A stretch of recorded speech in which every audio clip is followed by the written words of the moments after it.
back to that Christmas Eve. So long ago. But nothing in our little home seemed wrong. And nothing in the world outside seemed right.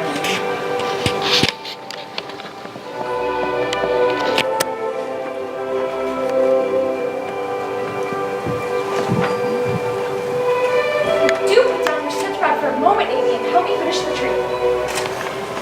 Why isn't Beth helping with the garland? Because Beth did most of the decorating before we came home. I'll be happy to help. Just think how pleased Marmy will be when she sees it. I finished it at last. Not a moment too soon if you ask me. Joe, where have you been all this time? Need you ask? Just look at what she's wearing. Say what you like about my writing hat, but I just finished the closing scene for The Witch's Curse that was a divine inspiration. Well, we finished trimming the tree without you. Oh, Christmas won't be the same without presents. It's dreadful to be poor. I can remember when we used to be rich. I remember too.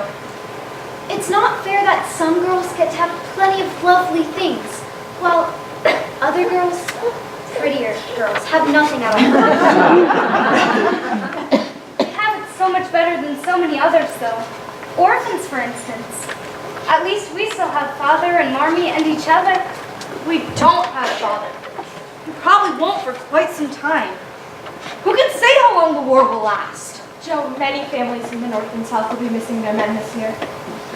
The army is having a dreadful winter. Supplies are scarce. Marmy's right when she says we shouldn't buy each other presents. We have to make some sacrifices too. I don't mind most of the sacrifices, but I can't stand remaking these dresses year after year. None of you suffer the way I do. You don't have to go to school with impertinent girls who label your father just because he's poor. If you need libels, say so. Don't go on about labels as if Papa were a pickle jar. I know what I mean. You needn't be satirical about it. It's proper to use good words and improve your vocabulary. Vocabulary. Christopher Columbus, aren't we proper? Don't, Joe, it's so boyish. That's why I do it. I hate rude, unladylike girls. I hate affected little chits. Birds in their little nests agree. Oh, really now, you're both to blame. Amy, your prim ways are funny now, but you'll grow up to be an affected little goose if you aren't careful. And as for you, Joe, it's time you turn up your hair and know that you are a young lady. I ain't. And if turning up my hair makes me one, I'll wear it in 2 tails till I'm 20. I won't grow old and be like Aunt March. I won't wear long gowns and prim as a porcelain doll. I just can't get over my disappointment in not being born a boy. I mean, look at me, wanting to go out and fight in the war with Papa. All I can do is sit here and knit like some pokey old woman. Poor Joe. Oh, I don't want your pity. Because one day, I'll be a famous writer, make a fortune selling my books, and I'll live and behave as I please. And Amy, you'll have dozens of dresses with satin and lace. And Meg, you'll have plenty of handsome beaux to dance with.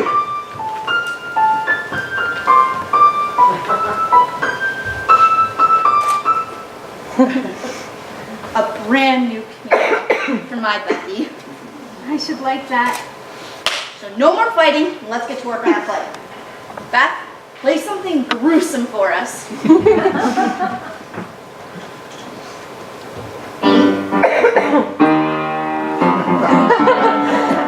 I've written you a new scene and it's simply wonderful. Oh no. Very simple. All you have to do is shout, Rodrigo! Rodrigo, save me! Save me!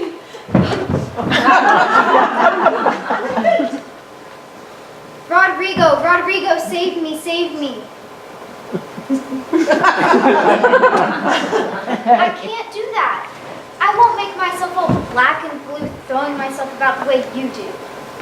Besides, I've already made my costume, and tumbling about like that would crush my gold-paper jewelry and crown.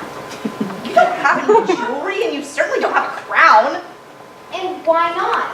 I am a princess, am I not? But you don't know it. You think you're a serving girl for Hag of the Witch. A princess always knows she's a princess. Now, you're locked in the tower. Cry out for me. I thought Meg was Don Pedro, my father. She is, but you don't know it. I told you a dozen times. You haven't the slightest idea who you are until the end of Act 5. Oh. Does Meg know? Of course. Then I want to know too. Why should I always be the ignorant one? You know who you are when the play is over. Well, it's too long anyway. Just do the scene. It's impolite to correct the author. And besides, Joe's a regular Shakespeare. Oh, it's nothing really. Now, I'm Hugo. Here I come with wicked intentions. Aha! I move closer. Aha! Come get your tea, girls! I don't have coffee anymore here. Because it's scarce and dear. Ships are needed in times of war. They have no time to go all the way over to Brazil and bring coffee for Miss Amy March. And it looks like some folks have nothing better to do than to pry into other folks' business. Who is it, Hannah? That Lawrence boy. What Lawrence boy? He just moved in with his grandfather from Europe. You didn't know the old fusspot had a grandson? He does, and from what I've heard, he's a fine one. Why? What's he done? Well, besides running away from school, That's the bravest thing I've ever heard. he lied about his age and tried to enlist in the army. Can you imagine? I sure can. I should like to do the same. Fine soldier you'd make.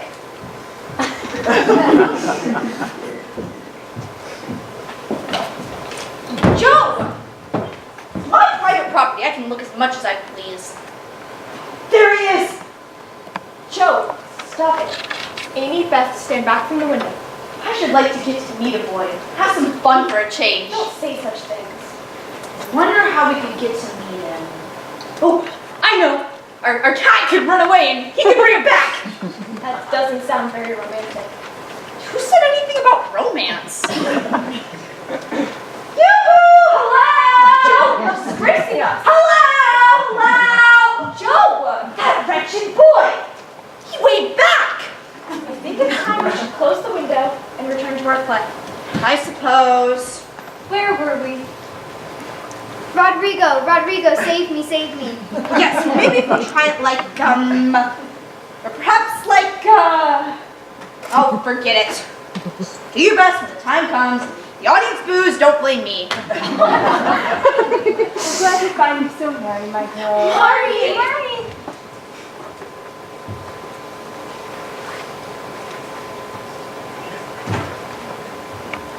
Has anyone called today, Beth? Not today, Mommy. Here, I'll put these on. They're nice and warm. Thank you, Becky.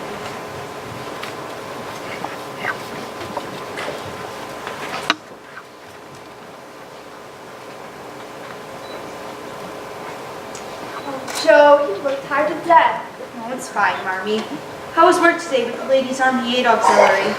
We've run so short on blankets, we've had to start cutting up carpets to send to the men.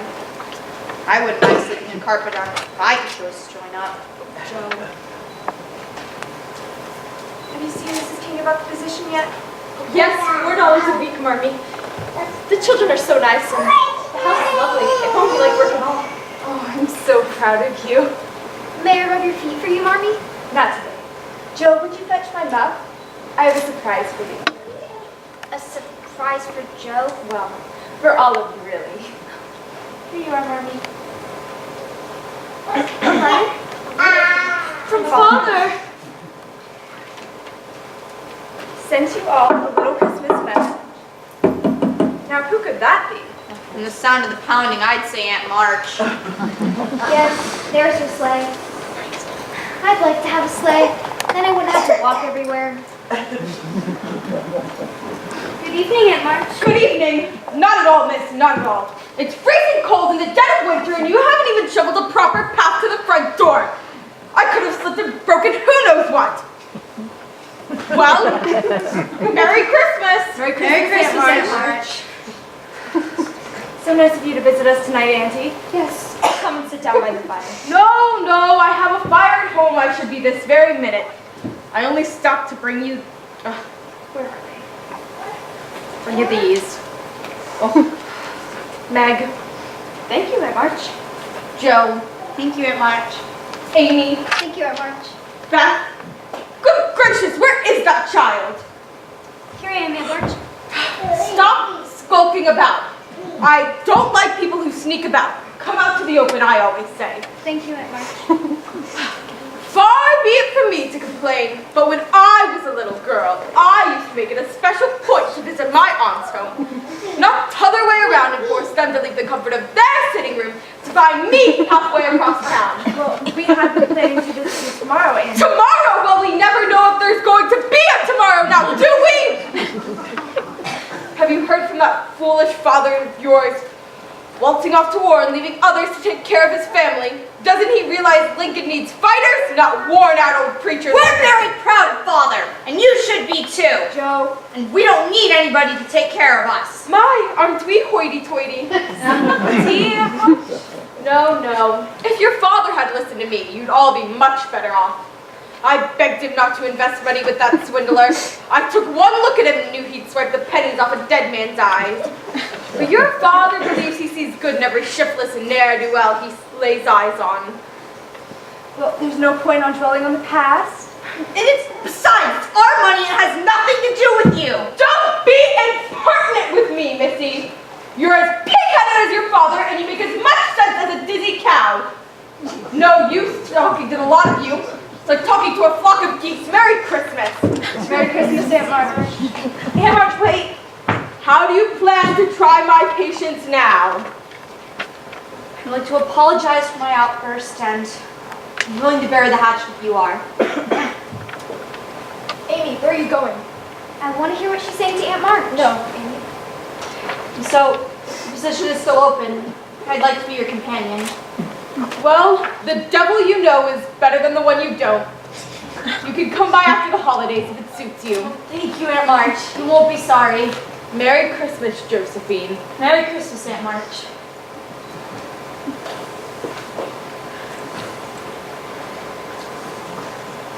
Well, it's all settled. What is? I'm Aunt March's new paid companion. Oh? I'll read to her, provide company, make pleasant conversation. Pleasant conversations. When do you begin, dear? After the holidays. May we open envelopes now, Mommy? Yes, Amy. $1? Oh, how plummy! I could buy a new book, maybe The Black Avenger. I should like a new hat with a long feather coming out of it. I'll buy a set of favorite drawing pencils and a new sketch pad. And what will you buy, Betty? I think I should like some new sheet music. May we run to the store now, Mommy? What's this? Yes, Amy. But what about Father? Yes, our letter! First, our letter from Father.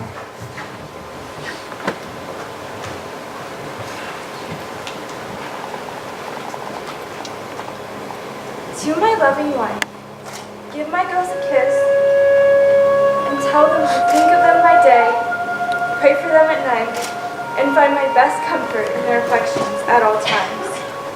I know they will remember all I've said, that they will be loving children to you and work diligently so that these hard times need not be wasted. I know they will fight their bosom enemies bravely and conquer themselves so beautifully that when I come back to them, I may be fonder and prouder than ever of my little one.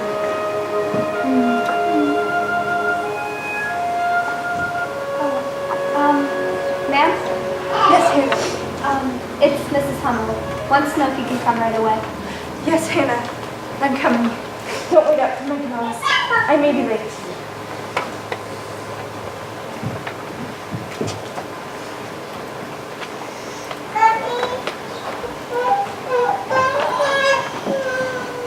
Night, Marmy. Night. Good night, Marmy. Good night.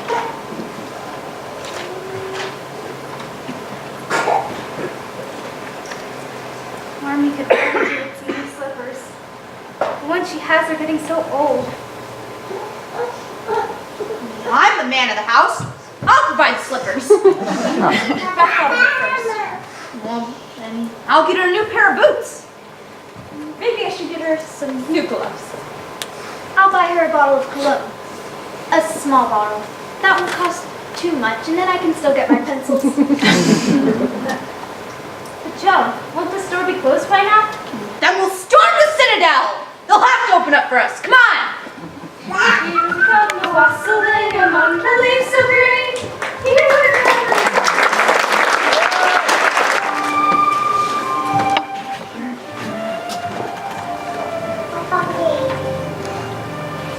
So, Christmas was a time for presents once more.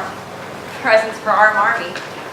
We could hardly contain our excitement over the surprise we knew would await our Marmee in the morning. But our holiday fervor was momentarily surpassed by the preparations for our special performance, the Christmas Eve premiere of The Witch's Curse, an operatic tragedy.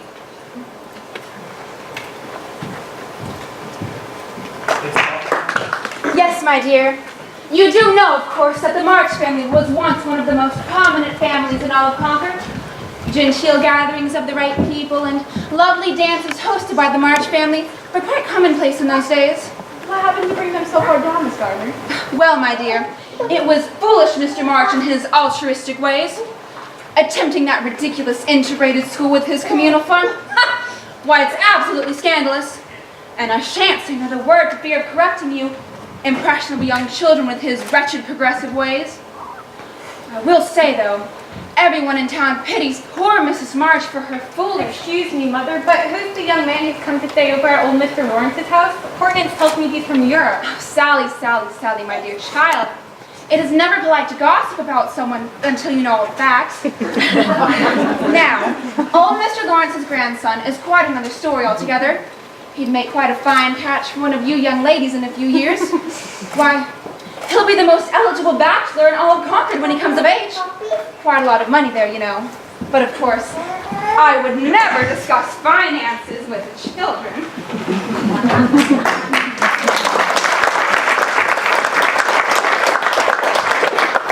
Still a moment, Amy. I really must insist. I don't have time for this. Hannah can help with the setup. I must have time to adjust my costume. Oh, I can't help it out. There's someone at the door. Good morning. Hurry yourselves in out of the cold, dearies. I'll collect your wraps. Thank you, dear. And see that it's hung properly, so as to not crush the fur. Settle yourselves in the parlor. The girls are just about ready to begin. I was afraid we'd have to postpone until New Year's. There's been so much confusion, but looks like it's smooth sailing from here on out. The Witch's Curse, an operatic tragedy. Zora! Where is that wicked servant girl of mine? Oh, Hagar! I am here! What is your bidding? Go to the woods, to the castle of Hugo the Black. Oh, woe is me! There to meet Rodrigo and deliver the secret codicil. Rodrigo, my love, my life! Go now, into the woods! Yes, Hagar, I fly!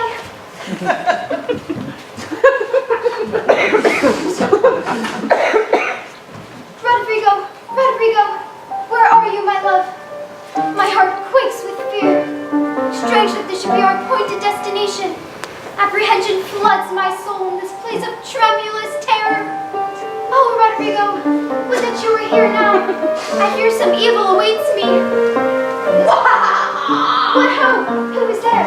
Rodrigo, my love? No, it is I, Hugo the Black. Oh, no! Oh, yes! I intend to make you my wife this night! Rodrigo, save me! Lord, take pity on my helpless soul! Rodrigo is but a fading dream now! Oh, Rodrigo, save me!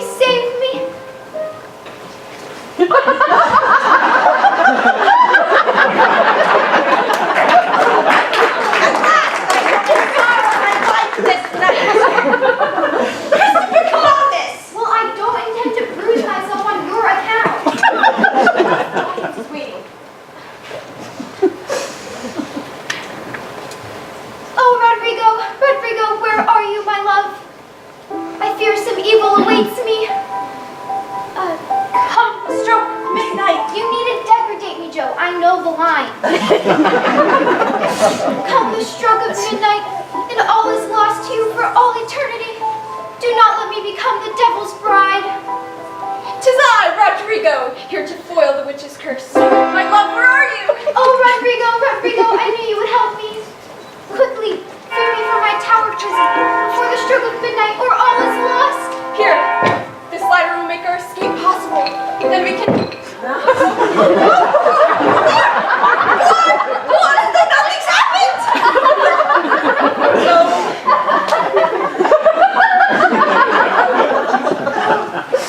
Hurry yourselves into the kitchen, ladies and gentlemen. Refreshments will be served directly. Compliments of old Mr. Lawrence himself. Oh my.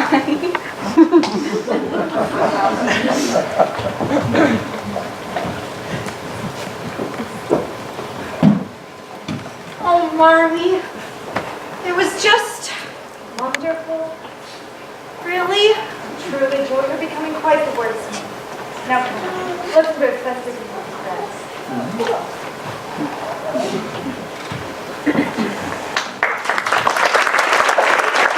Provided by Mr. Lawrence. My play felt as though it had been every bit the success I had hoped it would be.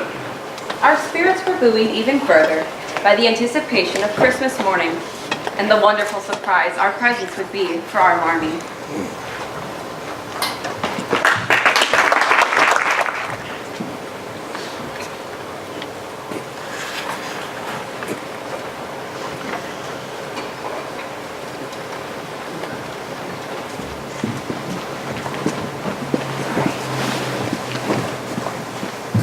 Christmas was a time for presents once more. Presents for our Marmee. Christmas Eve was a flurry of excitement, and we could hardly rest until Christmas morn when we would share our special gifts.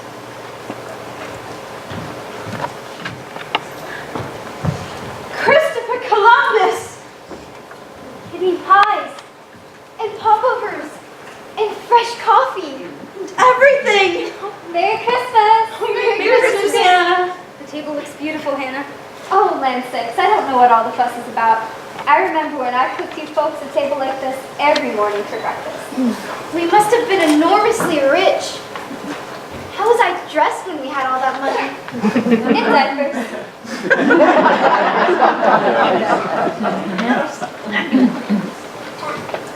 Isn't Marmee up yet? Oh, yes, up and out. On Christmas morning. Miss Hummel delivered her baby early this morning. The Hummels have another baby? One baby right after another. 6 children, all skin and bones, huddled together because there's no fire.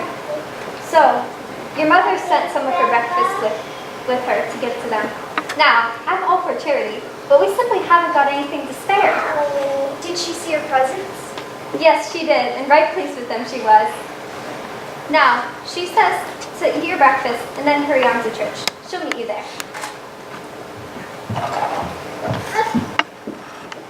Beth, what's the matter? Suddenly, I'm not hungry anymore.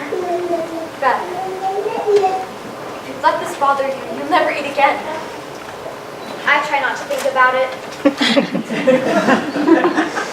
We don't know other starving people in the world, but we do know the Hummels.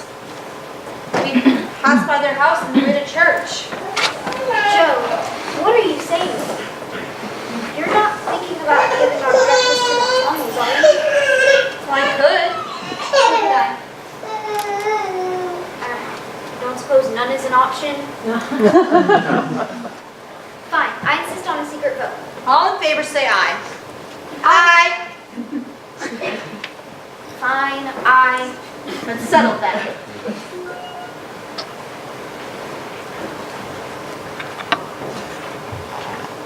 What's going on now? Grab your wrap, Hannah. We're off to church with just one stop along the way. Is my whole breakfast off to the Hummels then? The whole breakfast, Hannah. Well, then I suppose I can spare a quart of wig too. Oh, Hannah, you're an angel.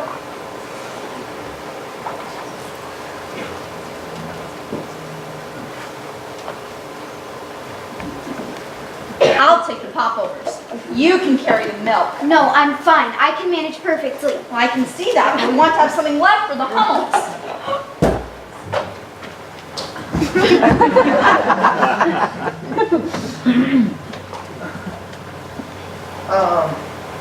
Ma'am, I believe you may have dropped this. Thank you. Josephine, Hey, you're that Lawrence boy from next door, aren't you? Oh, yes, I am. Theodore Lawrence. This is John Brooke, my tutor. Well, how do you do? How do you do? How do you do? And how do you do? I'm Joe March. This is my sister Megan. Up the street there is Amy, Beth, and Hannah. Merry Christmas to you both. And Merry Christmas to you. You know, we've heard all about you. How you ran away, you tried to join up in the army. I think it's just plummy. And I've seen you watching us through our window, and Well, I didn't mean to be rude. It's just that it's so rude, so dull over at grandfather's. Dull as a tomb, really. It just always seems so fun and interesting over at your home. Almost like a picture when you gather around your mother and where's your mother?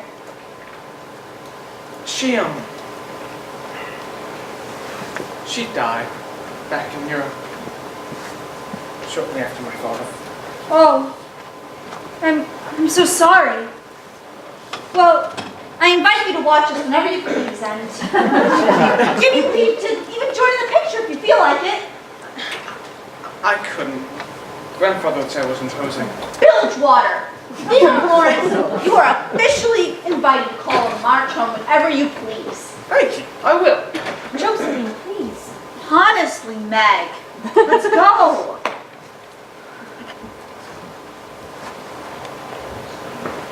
What will they think of us now, stopping in the middle of the street without being properly introduced? Oh, I don't mind. And I'm sure they don't either. Besides, you certainly weren't very polite. You're going to be as prissy as Amy. Could have at least said hello. I'm not. Not after the way that man stared at me. What man? You mean Mr. Brooke? I hadn't noticed. Well, I did. Joe, What? he's still looking. Who? Mr. Brooke. Mink? Bye!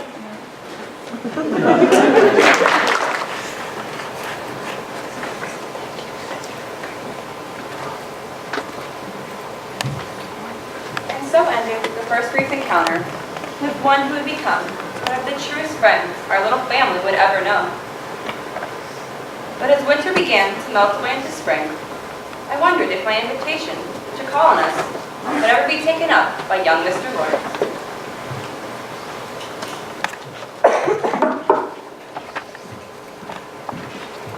good afternoon. Theodore Lawrence, calling on Miss Josephine March. Joe, you've got company. Right this way. Mr. Theodore Lawrence. Oh, hello, Theodore. Oh, please, call me Lori. Everyone else does. All right, Lori then. Will you two be wanting a tea service? Yes, Hannah, that would be lovely. I thought as much. Now, Mr. Lori, please tell me all about yourself before you arrived here in Concord. Before I was in Concord, well, I suppose I was in Europe with my... Europe! Oh, how exciting! I'm going there too, you know. Really? Oh, well, I don't quite know yet. You see, my Aunt March, what a crotchety old thing she is, has rheumatism, and should I tell you I work as her companion? Well, anyways, the doctor said the baths in Europe might do her some good. Have you ever been in the baths? I mean for rheumatism. I don't quite have rheumatism. Neither do I, but I figured the baths couldn't do any harm. What do you think? You're probably right. This one will talk the ear of a stalk of corn if given half the chance. I like talking. I hope so, for your sake. Enjoy. Call if you need anything. Now, as I was saying, I'd really like to travel to Europe for my writing. Travel is so important for a writer. What did you say? word. How are you getting along with your grandfather? Oh, fine, I suppose. It's just that he's so... Oh, I know! You should have seen him before you came. Isn't he just a holy terror? You should meet my Aunt March. Slice of cake? Oh, yes, please, look almost too good to eat. Meg made it. Meg. She's the oldest one, right? Me and Brooke were wondering. Why should he wonder about her? Well, he's quite taken with her. Surely you know this. Does she, like anyone in particular? So he sent you here to find out! No, it's just... Well, you can tell him we don't like anyone in this house! Well, we do like a great deal of people, but not young men! Well, we do like young men, just not young men who wonder out who we like! Besides, Meg's just too young and too smart to wonder about who wonders about her. Perhaps I should go. No, stay, please. Oh, dear, I'm so sorry. How clumsy. Oh. What? No, it's fine. Really, it's fine. Do you really want to go? No. It is so dull at grandfather's. And everything here is always so interesting. I'm glad you like it here. I was actually wondering if I could be in one of your plays sometime. Oh, yes, that would be wonderful. I'd love to have someone else play the villain for a change. I hate that mustache. It makes me sneeze. Oh, I can fence too. Really? Yeah. Here. On guard. Hyundai! What say you? Oh, touch, I do confess. Oh, quit your rollicking. There's someone at the door.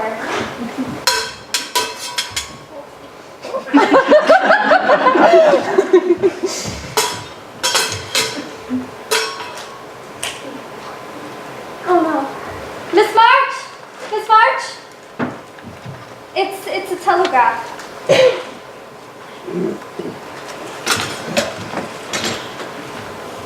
Oh, Marmee. His father. Oh no. He's been wounded. They've taken him to a hospital in Washington. I must go at once. I'll ask grandfather for the carriage. Pardon me. But we don't have enough in our savings for fare. I'll go ask Aunt March. We'll help your mother pack.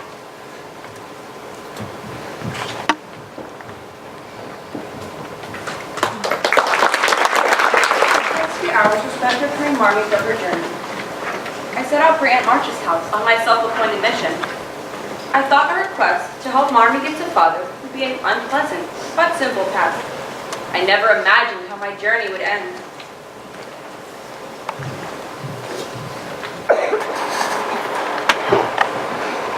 Yeah, I think this is everything. I wonder what could be keeping Joe.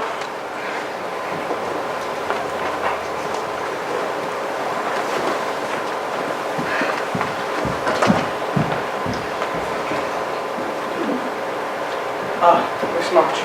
The carriage is waiting outside, and grandfather sent along this bottle of port for Mr. March. Thank you, Lawrence. My regards to your grandfather. Beth, would you place this carefully in my traveling satchel? It's mine. Careful not to shake it. Where's Joe? Well, where is she? Where is that foul-tempered daughter of yours? I thought she was with you, Aunt March. Not very likely, not after that visit. Here, take this. Lord knows you need more than you ask for. One can only guess what you'll find once you get there. Thank you so much, Aunt March. Look, pish, posh, and twaddle, you're too sentimental.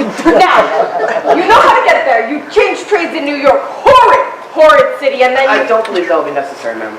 Mr. Lawrence has already asked me to accompany you to see that you get to Washington safely. Thank you, Mr. Burke, but really there's no need. Please, it would be my great pleasure to be of service to you and your family. Besides, Mr. Lawrence has already engaged to me to do while I'm there. So you see. You're all so terribly kind. Thank you. Thank you all so much. Then, with your permission, I'll load your luggage in the carriage for you and wait for you outside. Thank you, Mr. Burke.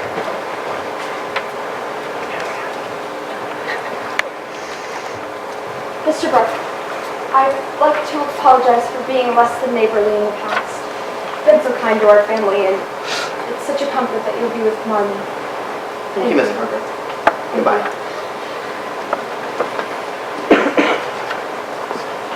I wonder what could be keeping Joe.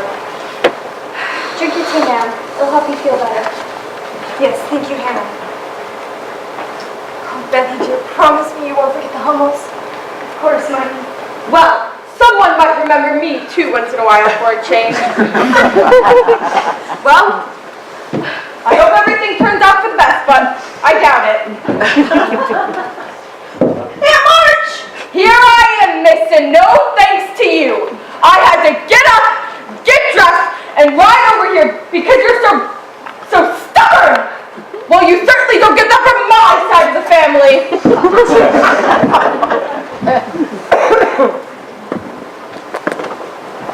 Joe, where were you? Oh, I went to Aunt March and she croaked like she always does whenever someone asks her to open her purse, and well, I lost my temper. There he is, her own nephew, sick in the hospital. All she can do is complain about money. Oh, I just got so angry, and here's my contribution. Thank you. Joe, that's $25. Wherever did you get it? I came by it honestly. I only sold what belonged to me. My God, your only beauty. Doesn't make the state the union. I just happened by the wig maker shop and saw some tails in the window and the price on them, and figured it couldn't hurt to get my mop cut off as well. Thank you, Joe. Well, it'll be easy to keep up. Miss Marshall, real quick. Christopher Columbus! Joe! What happened to your hair? Even like a porcupine! Sorry. I don't mind, really. We'll go back and be just as beautiful as before, but you'll never be more beautiful to me than you are right now. I like it. And it's strangely becoming.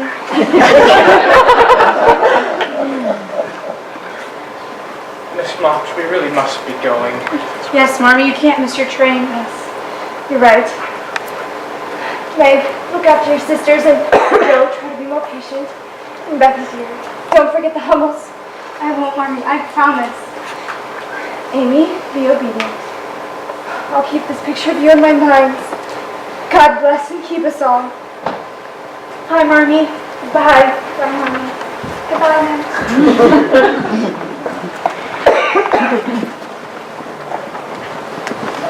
Oh, Joe, you're crying.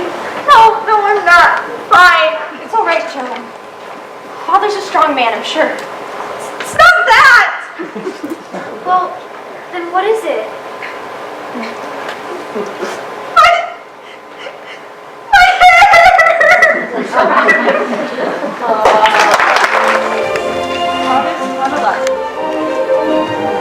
That Washington hospital lasted many months.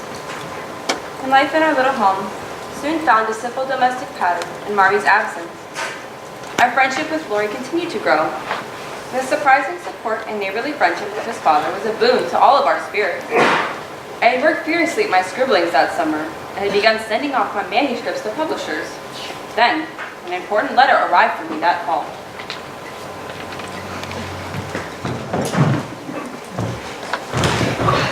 Ha! So this why you haven't any time for me lately? I'll see your scribblings have been around. Return it now, Mr. Lawrence. Never speak to me again. Oh, fine. Be that way. Just like a girl. Say we're not going to have any secrets and do something like this. This is different. It's still a secret. No. Fine. Keep it. I've got my own. Filled with water. And it's plummy. Very. Very.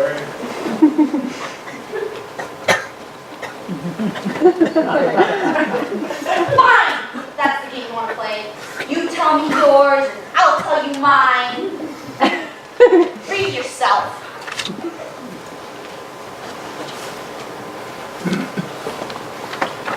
Page of the order of one Miss Josephine March.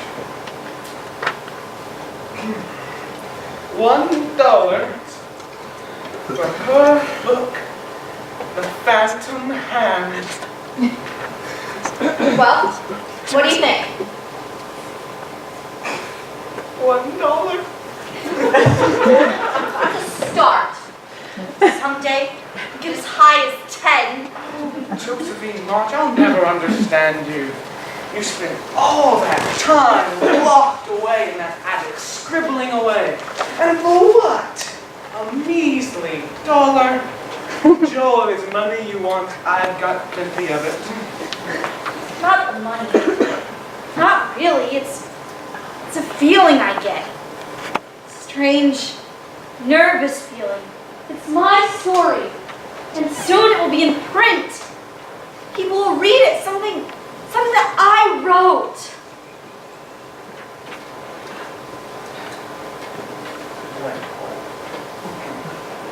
I can't say I understand it, but if it makes you happy, I suppose. Play fair, Teddy. What's your secret? I know where Meg's missing glove is. Got it. Ask me where it is. Where is it? Brooke has it. How do you know? Saw it. Found it when they danced together at grandfather's party. Isn't it romantic? No, it's rubbish. Thought you'd be pleased. Please? The thought of someone taking Meg away? How do things always have to change just when they seem so perfect? Meg and I used to be so close. We'd share everything. Now she thinks that the brown eyes are beautiful and John Brooke is a lovely name. Well, it's sickly sentimental rubbish. You better not try to break our family apart. Well, you'll feel differently when someone comes to take you away. I'd like to see someone try. I'll try a spinster rowing my own canoe before I let any man catch me. Oh, catch you, Miss Josephine March! Never!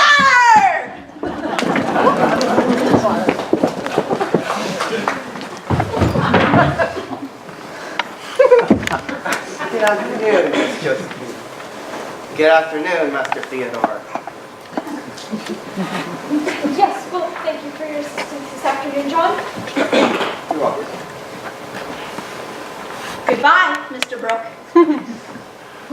Goodbye. Goodbye, Mike.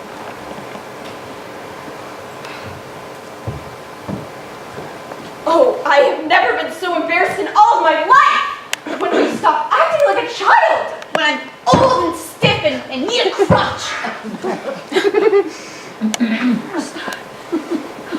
It's so hard having you change all of a sudden. Just let me be a little girl as long as I can. I haven't changed a bit. Just look at you. No hairpins, no combs, running down public roads like a wild horse. I wish I were a horse. You're such a child.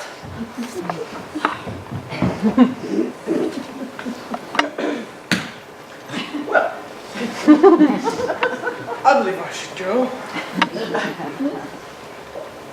Joe? Why are you mad at me? Hannah, where's Hannah? Beth? Don't come near me. I feel so tired. Where's Hannah? Hannah, come quickly. Beth? What happened? The little humble baby died in my lap. Bethy, it's not your fault. I thought she was asleep. She was still trembling, but suddenly she gave a shudder, and she trembled and lay very still. I tried warming her feet, but no. I knew she was dead. Bethy, it's not your fault. The doctor called. He said it was scarlet fever. Oh. Beth, why don't you come and sit down? Come in. No, Amy. Amy. You've never had it before, and I feel so strange. Joe, I'll make it to your room. I'm all right. I'll be fine. Of course you will, Bethy. Of course you will. Meg, Dr. Banks, right away, Hannah.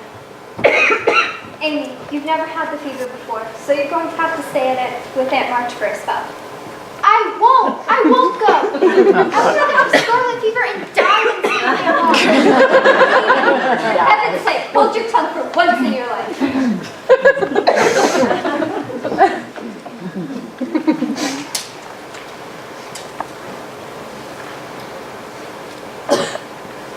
You should be off as soon as possible, Miss. Scarlet fever is no joke. It's so boring at Aunt March's. And she's cross. I don't want to be sent off as though I'm in the way. Alright, how about this? I'll come and visit you every day until Beth gets better. Will you take me out driving? Every day, on my honor. And send me back the minute Beth as well? That very minute. See if I don't. All right then. That's a good girl. Come on.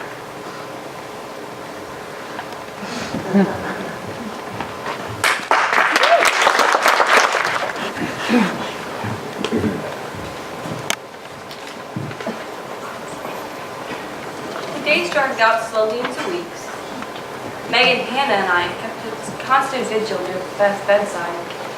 We sensed the slightest change in her person. Amy's notes arrived daily.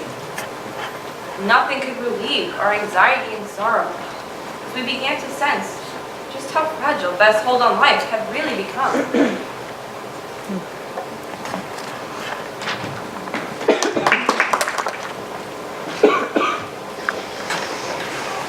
Hannah? No, don't get up. I just came by to see how she was doing. Miss Beth seems to be getting worse every moment. You children begged me to tell Grandmiss March weeks ago, but I didn't want to worry her just yet. And now, it seems that she's slipping away. I fear it may be too late. Hannah? Yes.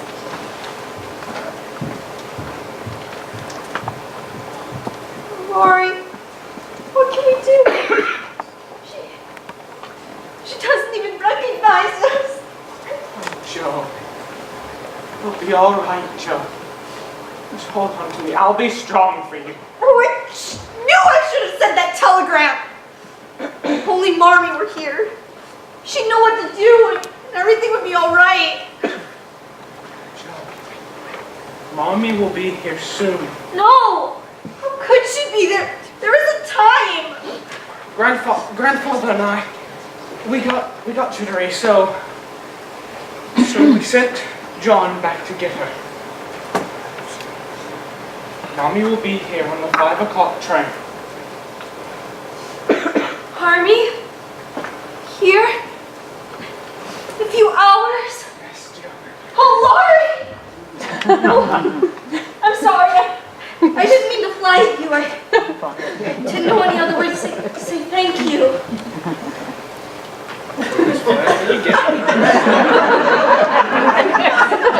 You all do it by proxy when your grandfather arrives. Oh, Lori. Life is this hard. I don't think I shall ever get through it. Don't worry. We'll have our foundation this summer again. Just wait. Now I'm off to the station. And don't worry, I shan't spare the horses. Thank you, Teddy.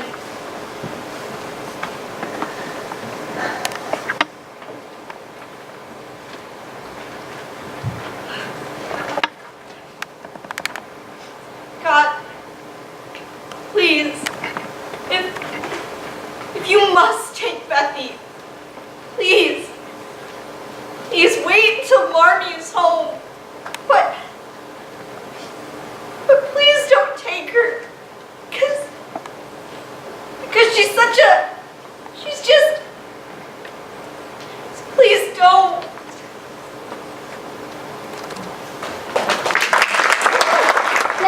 Exactly as you said, Dr. Banks.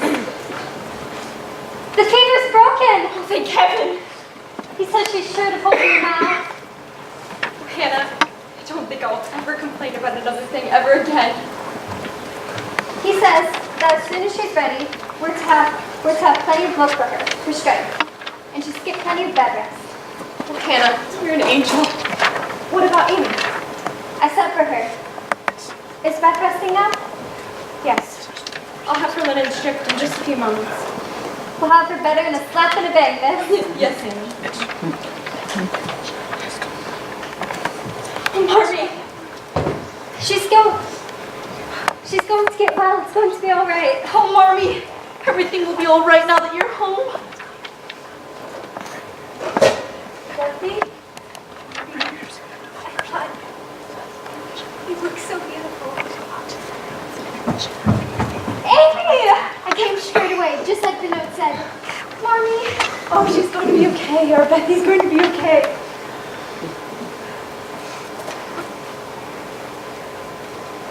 Beth, I have no idea how I worried about you. I thought about you day and night. I even wrote a will. A will?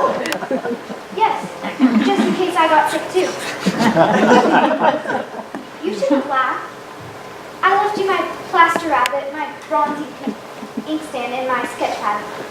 Oh, well, it's very kind of you, Amy. Of course, since I didn't die, no one gets anything.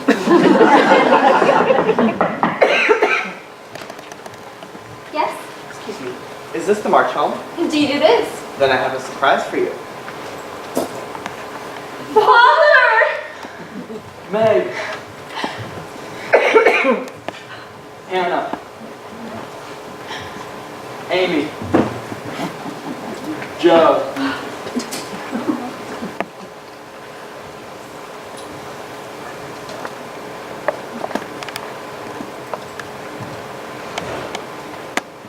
And now, my dear Bethy. Oh, this is splendid. Oh, how plummy. The whole large family is back together again. Oh, I call this splendid. Really, I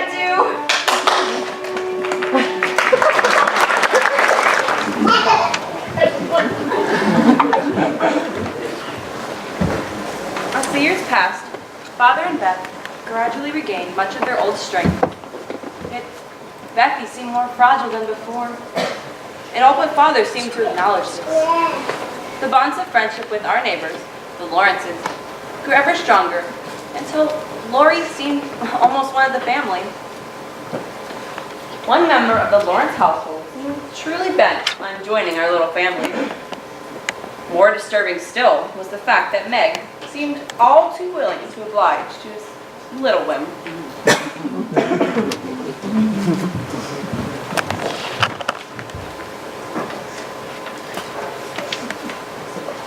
What are you doing?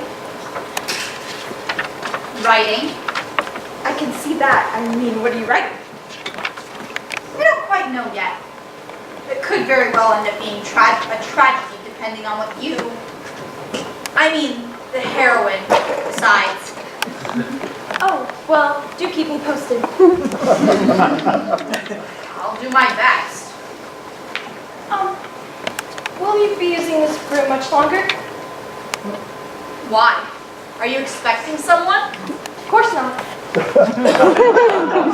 You are. You're expecting that man, aren't you? I am not. And if you happen to be referring to Mr. Brooks, I knew it! I knew it! You think you're in love with him, don't you? I do not. I can tell you right now you're not. I'm not. Of course not. I am a writer. I write about girls who are in love all the time. You have none of the symptoms. You eat well.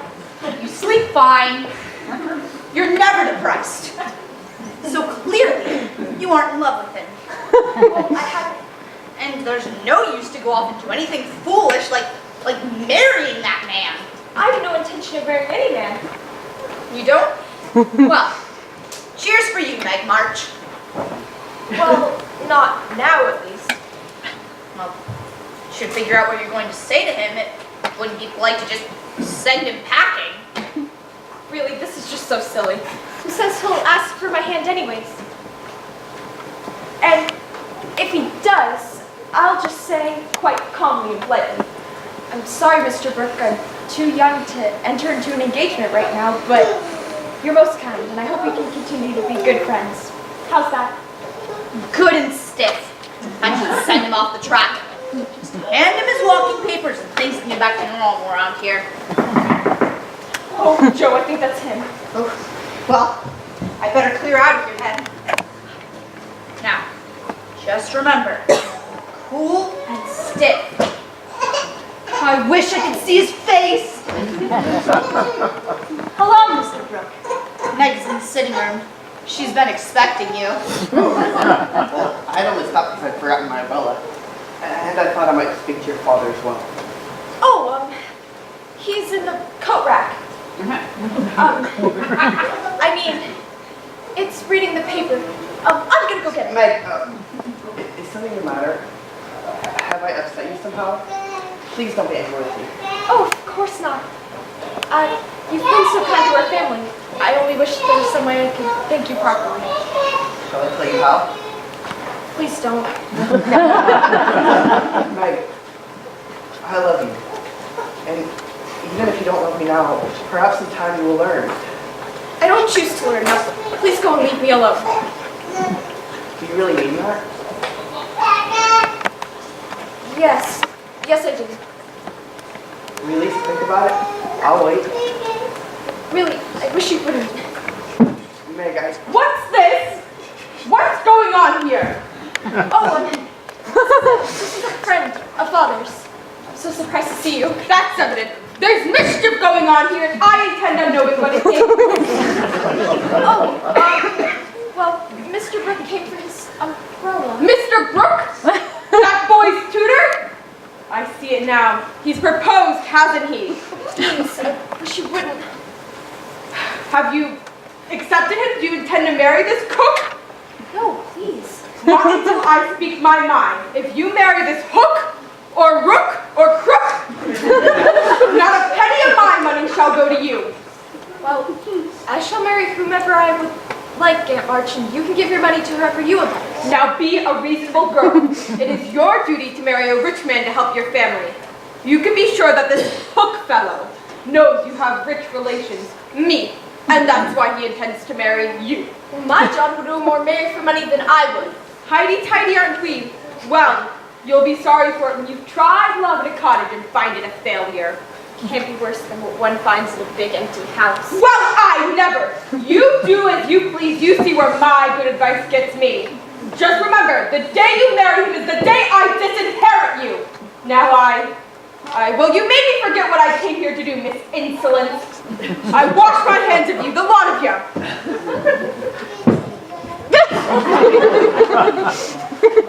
Meg, I couldn't help overhearing. Thank you for defending me against Aunt March. And thanks to Aunt March for help proving that you do care for me a little bit. I didn't know how much I did until she said all of those awful things about you. Will you wait for me? Marmy, come quick! John Brooke is acting dreadfully, and Meg likes it! Meg and John's free engagement brought about a hailstorm of criticism from more people than Aunt March and me, as we were soon to learn.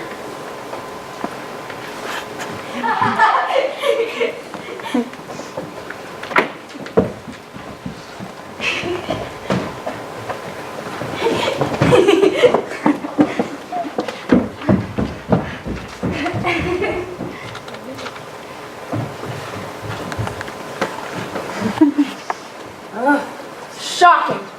Simply shocking. Why, it's a complete disgrace if you ask me. What is, Mother? The way she lets her girls run about hither, thither, and yon, like a pack of wild animals, and playing with a boy no less, as if that were appropriate behavior for a young lady in a public place. I should like to get the frolic around and play a bit. It'd be a bit more fun than dressing up to sit down and do needlework. Or traipsing around town making social calls with people I don't even like. Stop right there. Your mother would never tolerate such impudence. And neither shall I. Those simply are not proper thoughts for young children to think, let alone speak out loud. But Mother, we appear to be quite alone here. Don't talk back to me, Sally Gardner.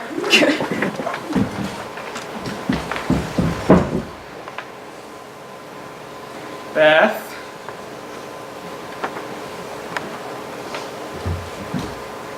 Joe? Where are you? I never... Oh, Miss Gardner. I'm so sorry. You see, I was just, Oh, you see, it's just, that Sorry, I'm in a bit of a rush. Well, I will never allow you or your friends to make such a spectacle of yourselves the way Miss March does with her motley crew. She clearly doesn't know the proper way for a young lady to secure a good marriage, and she's willing to go to any means to achieve her plan. What exactly are you saying, Mrs. Gardner? So obvious. We are so innocent to the ways of this world. Clearly you can see Mrs. March is an ambitious woman. Ambitious for her daughters, that is. Meg's engagement to Mr. Brooke is just the first step of her little ploy to ingratiate her family to old Mr. Lawrence's. Oh, she has plans for her girls, all right. Our mother said Meg made a much better match than Mr. Brooks. Oh, not at all, my dear, not at all. Meg's engagement to Mr. Brooke is just the first step into the Lawrence household, but Miss March views this Lawrence boy as the icing on the cake. He'll make quite a grand catch for her family. She's simply throwing her 3 remaining daughters into him as one would throw Cynthia in front of a hound. I don't think our mother would approve of your reference to Miss Lawrence as some form of domestic pet. Come, Belle. It's time we returned home. Well, your mother may not be sharing her opinions of this affair with you, but you can trust me when I say everyone in town is talking about it, and they've said it just as much as I have, if not more or less fastidious terms. Oh, Mother. Come, Sally.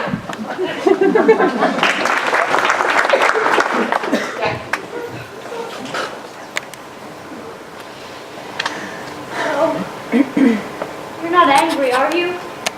Please don't let them upset you. They don't bother me. Not really. I'm not upset. I'm angry. Couldn't angry.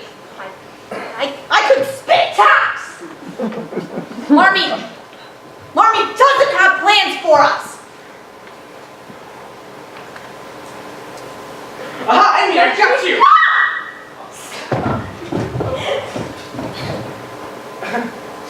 Well, I said I was going to catch all of you, but I didn't think it'd be this easy. What's wrong? Why aren't you hiding?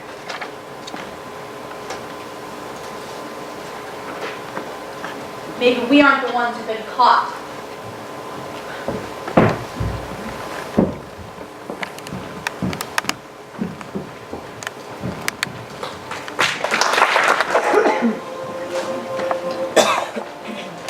Soon, summer was upon us, and sooner still was Meg and John's wedding day. Our lives were so full with preparations and plans for the wedding that we scarcely had time to think about the void that would be left in our little house on the day of Meg's departure. But that day came at last, and with it those same feelings of joy and loss that attend members at most weddings.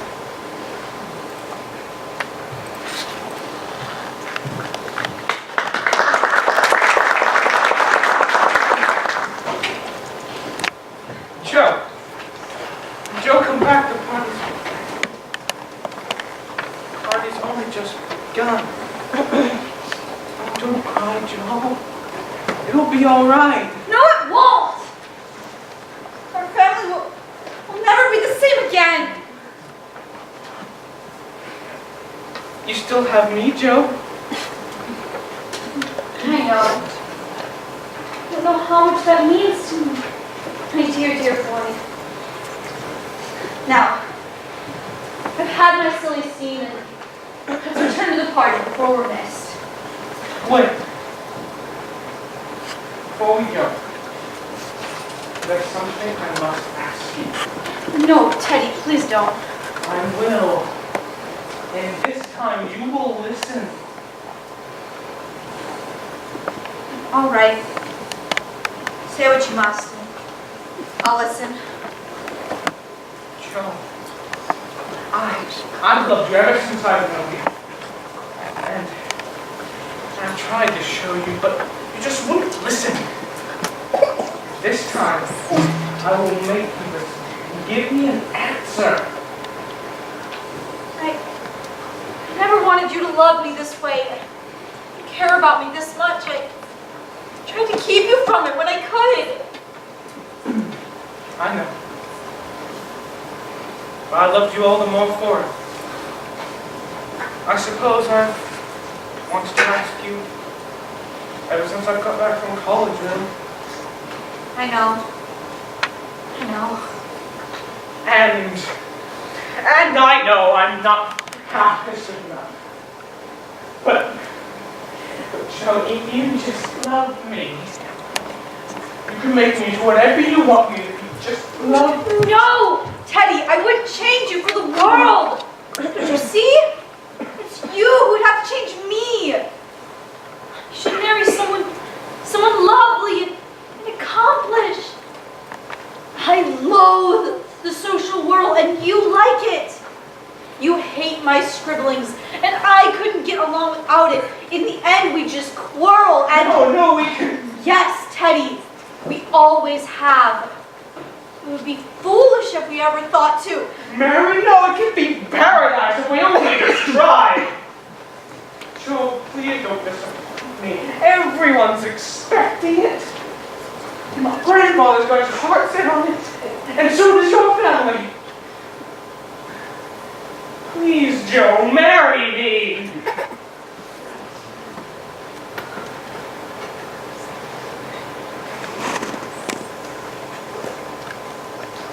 I can't. I've tried to love you the way you want because I am so proud and fond of you. I do love you dearly as a friend. It would be a lie to say I love you as a wife when I don't.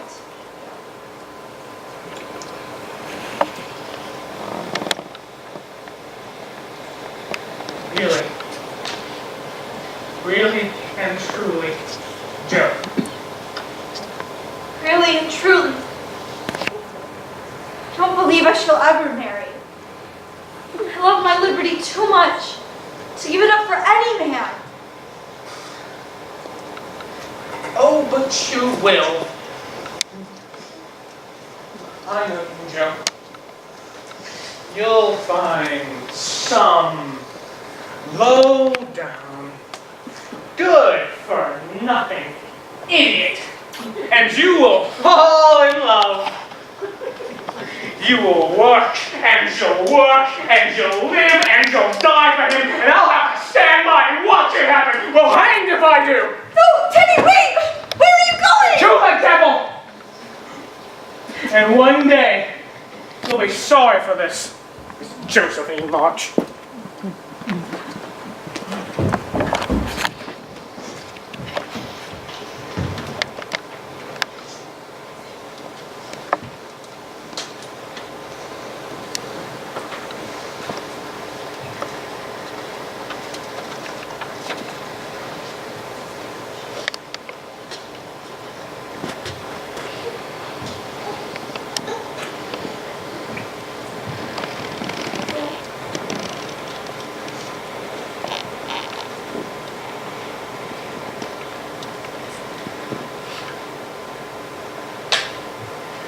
Joe, why have you locked yourself away like this? Oh, Marty.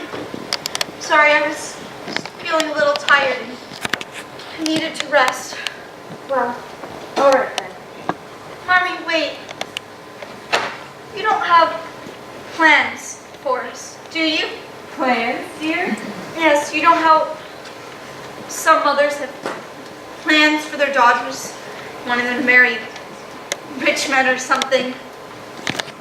You asked me the other day what my wishes were, and I'll tell you. As soon as I hear what you want. Well, I suppose I wish you good many things. No different from anyone else. I want you to be loved and admired and respected. I pray that things are as difficult as possible. I want you to lead a good and useful life.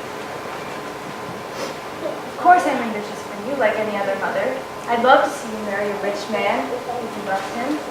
But I would rather you marry a poor man or become a spinster than watch you lose your self-respect and happiness in a loveless marriage. Even if it made you queen of the world. Oh, Marmee! What's this? I knew I chose right. I knew it! Never going to get married, ever. Oh, really, dear? Now, I'll tell you what I want. I want to go away. Joe! I'm restless here, Marmee. Need to be out seeing, doing. Well, where do you intend to go? New York. Joe, Well, you have Beth here to help now, and Amy can take care of Aunt March. They're more compatible anyhow, and Miss Kirk said she needs help, and so much to see and hear and do. Get plenty of ideas for my stories. Joe, be sure that you're running to something and not away from something. Or someone. Is it Lauren? He's gotten this romantic rubbish in his head. Thought it would all blow over, but it's only gotten worse, Marmee. How do you feel about it? I love him dearly. As a friend. I just know I don't want to make a mistake. Well then, I suppose it might be best for both of you if you go to New York. I'll write to Mrs. Kirk, and if Father agrees it can be arranged, you shall go. Oh, Marmee. Now come. Let's see Meg and John off in their head.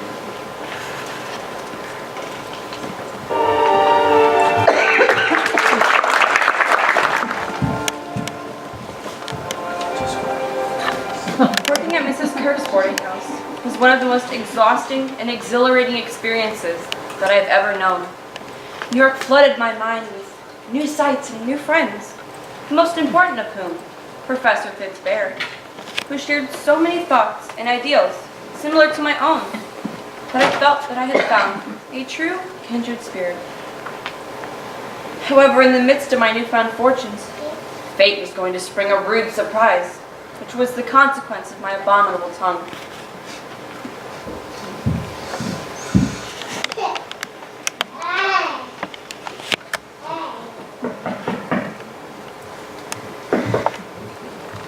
Good afternoon. I'll show you right in. Show yourself in and don't bother to announce me. The most remarkably slow woman I've ever had the misfortune to meet.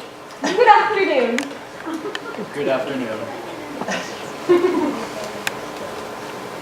I suppose you'll be wanting a tea service then? No, I'll have completed my business here, driven to town, and finished my afternoon calls before you could capably warm the pot.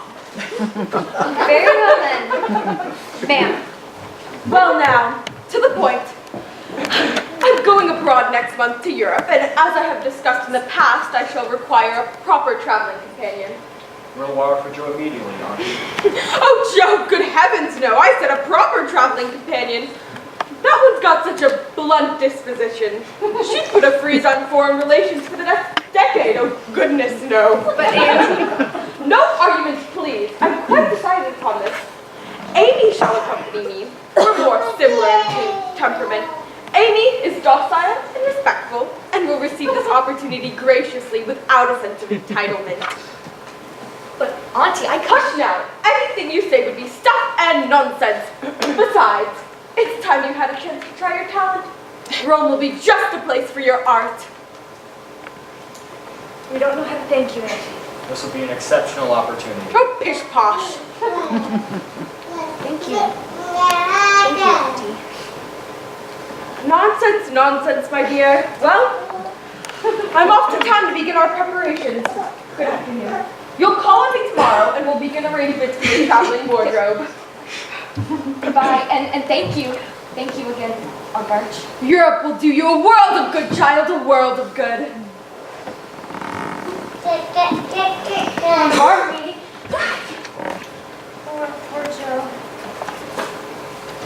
Aunt March seems quite decided. It would be wrong for us to try and change her wishes.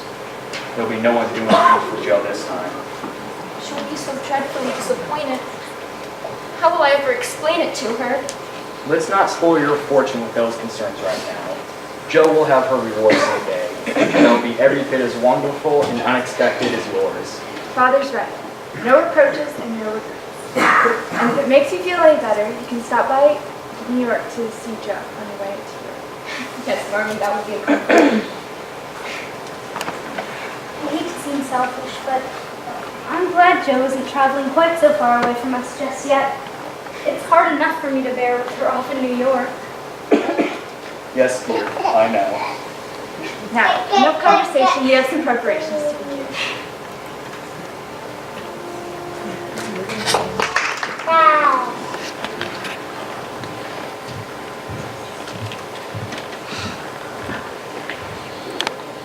Amy's visit was a comfort for both of us.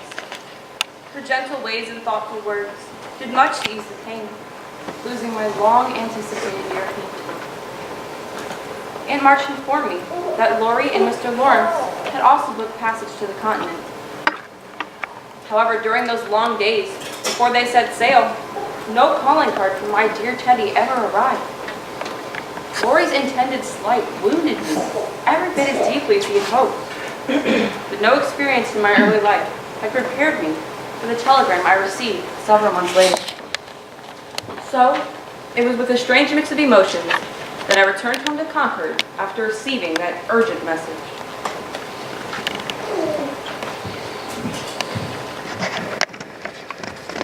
Miss Joe, No, child. Your father took the carriage to the railway station.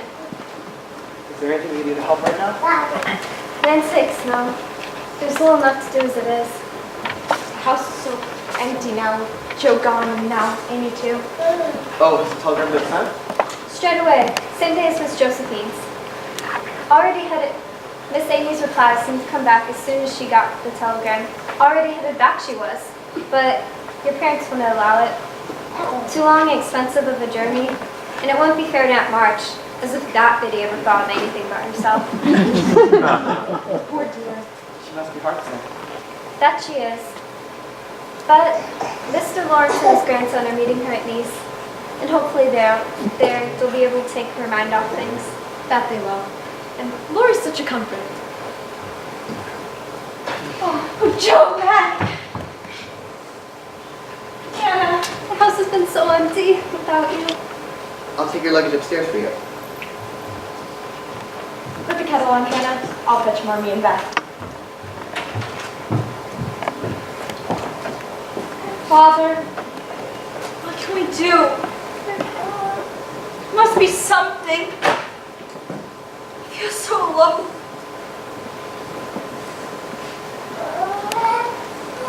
Nothing. It's just a matter of time now, Joe. The most important thing is for us to be brave. For her sake. There. We mustn't let her see us cry.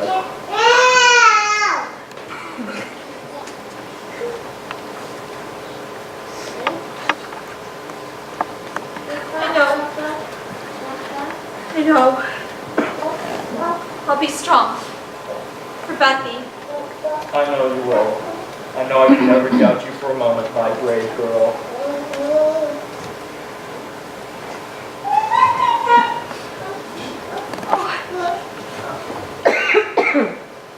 Marmy, Oh, Joe, dear, it's so good to have you home again. on my back. Oh, Joe, I've been longing to see you, and here you are just as I dreamed. If only Amy were here, we could all be together again. Oh, Beth. Sorry to interrupt, but Yes, you're right. We should be going now. Shall I bring the twins around in the morning? Yes, I'm so eager to see them. Good night. Good night.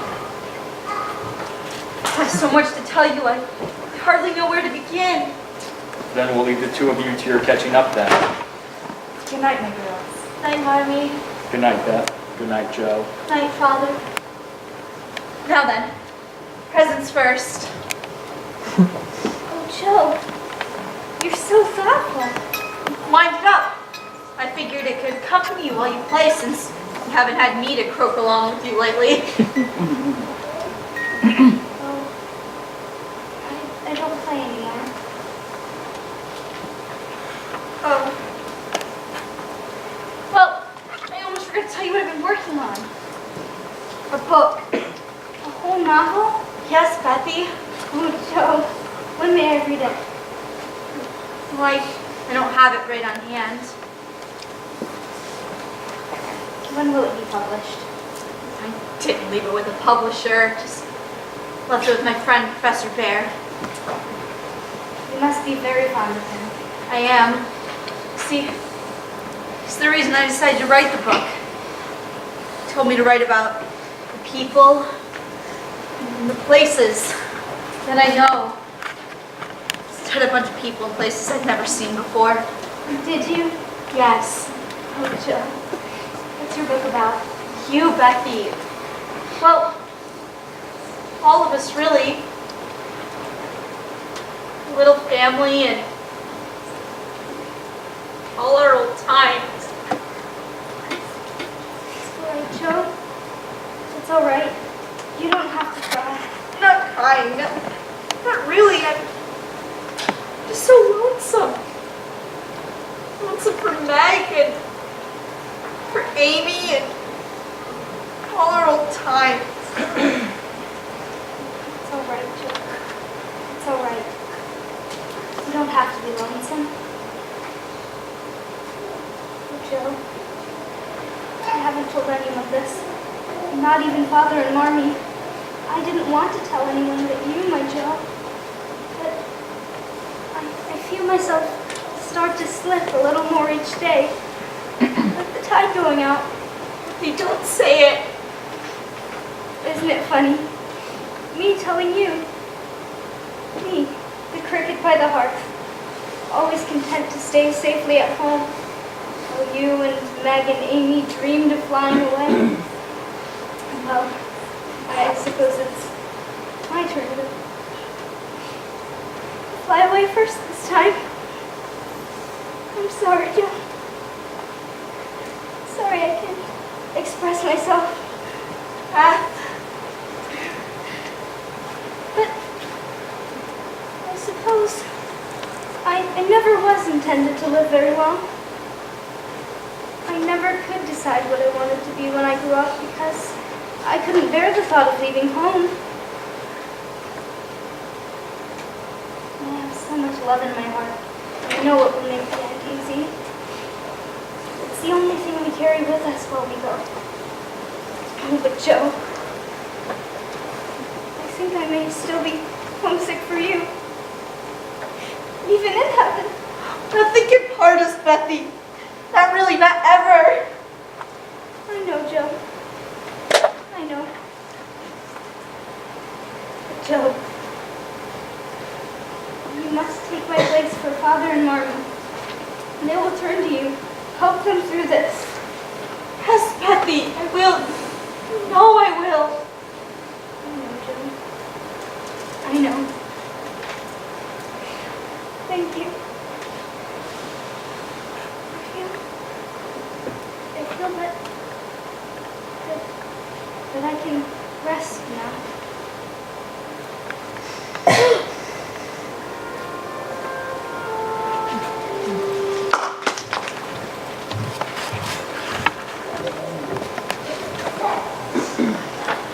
Henceforth, safe across the river, I shall see forevermore a beloved household spirit waiting for me on the shore.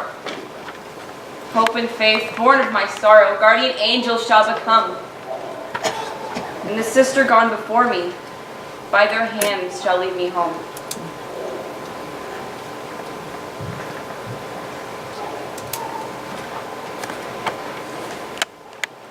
With Beth's passing came the fulfillment of my promise to her. In each passing day filled our thoughts with the brief but special memories of our time with her.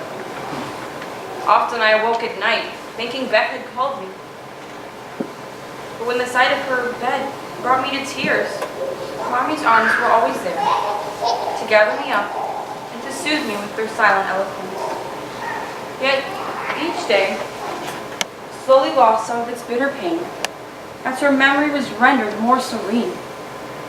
With the turning of the seasons, time brought new life and unexpected change into the March household once more.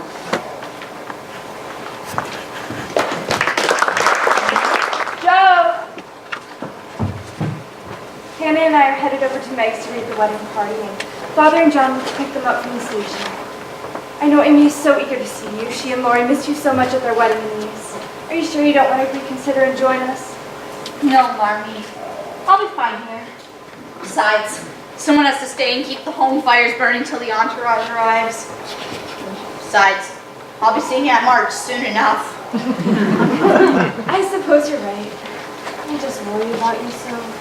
We've all had so much to bear lately with Aunt March taking Amy instead of you to Europe, and then, well. Beth. Yes, Bethy. Is it the marriage, Joe? No. Things worked out just the way they should.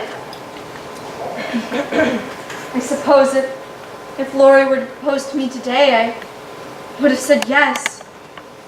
Just because it means so much more to me to be loved than it used to. Oh, Joe, your time will come. No, Marmee. I don't believe I shall ever marry. You've always known what you wanted, Joe, and you've had the courage to follow through. And when your time does come, it will be right because you know it's exactly what you've been waiting for. Thank you, Marmee. We'll have to shake our tail feathers, ma'am, unless we want to miss the arrival. Yes, Hannah, you're right. Joe, put the kettle on and we'll be back with the newlyweds before you know it. Yes, Marmee.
Oh, they're still at Meg and John's.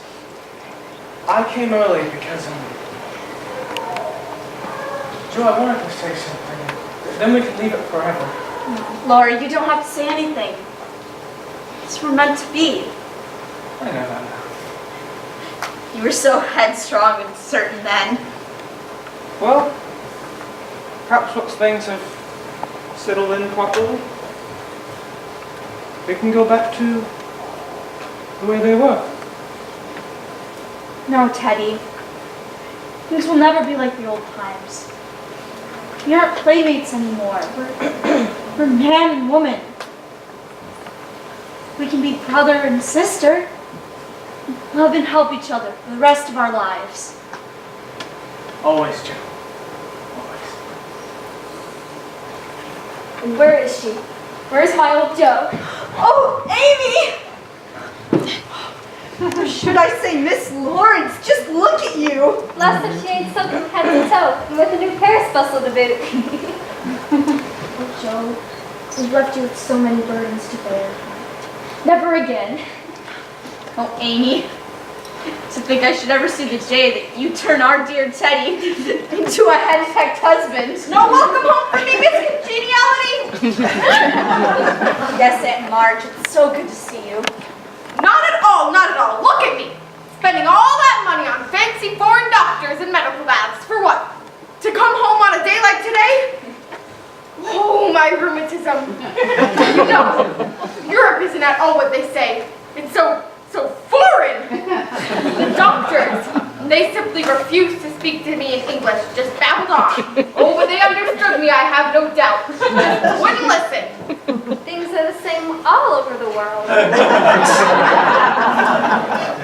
Amy, do tell me all about your time in Europe. Well, what is there to tell? Nothing but an ancient collection of broken down buildings and filthy, filthy streets. Oh, but in Europe, one finds the dirt so picturesque. Everything cut, Miss Lawrence. Yes. My wife is quite aware of it. We're all familiar with it.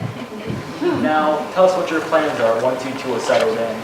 I shouldn't guess if she drove 6 light horses, ate off gold plates and wore diamonds every day, because Teddy thinks nothing's too good for her. Joe, really? Miss Josephine? This arrived for you in the mail. But I wasn't expecting any. Oh, open it, Joe. Yeah. Open it. It's my book. Joe! What? It's from Professor Bear.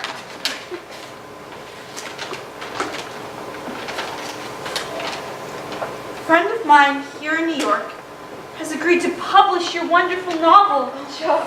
He has great hopes for it.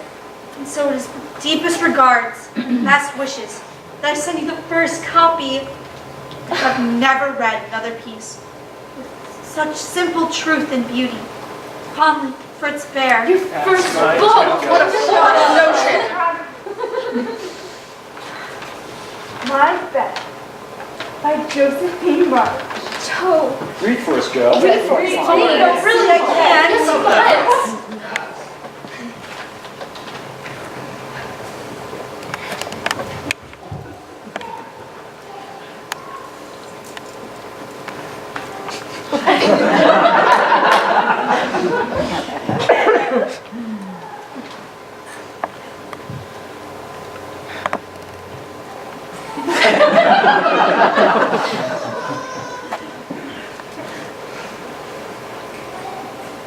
My mind drifts back to that Christmas Eve, so long ago, when nothing in our little home seemed wrong, nothing in the world outside seemed right.